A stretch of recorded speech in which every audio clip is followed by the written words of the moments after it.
సంవత్సరాలండి. ఈ అమ్మాయి నొస్సుం నుంచి వస్తూ ఉందన్నమాట మన దగ్గరికి. వేరే డాక్టర్ రెఫర్ చేశారు.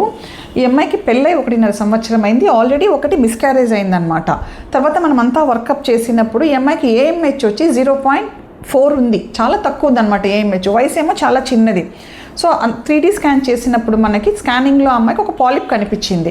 పాలిప్ తర్వాత మనం వచ్చేసేసి లాప్రోస్కోపీ అడ్వైస్ చేసాము. ఇమీడియట్ నెక్స్ట్ మంత్ లాప్రోస్కోపీ చేసాము. సో ఏఎంహెచ్ తక్కువ ఉంది అని అంటే కూడా ఏమై లేదు మేడం మేము న్యాచురల్గా ట్రై చేస్తామని చెప్పినావు కదా, మేము ఎంత చెప్పినా వినలేదు నువ్వు. అంతే కదా, న్యాచురల్గా చూస్తాము మేడం 3 నెలలు కాకపోతే అప్పుడు మేము టెస్ట్ బేబీకి వెళ్తాము అని అనింది అనమాట.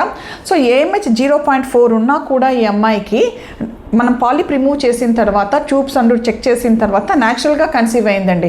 ఇప్పుడు ఆల్రెడీ 9 వారాలు వెళ్ళిపోయినాయి కదా నీకు ఈరోజు స్కానింగ్లో. 8 వీక్స్ వెళ్ళిపోయింది ఈరోజు స్కానింగ్లో. సో ఏఎంహెచ్ తక్కువ ఉంది అని మనం భయపడాల్సిన అవసరం లేదండి. వయసు తక్కువ ఉంటే ఏఎంహెచ్ తక్కువ ఉన్నా కూడా న్యాచురల్గా ప్రెగ్నెన్సీ వచ్చే ఛాన్స్ ఉంటుందన్నమాట. Thank you.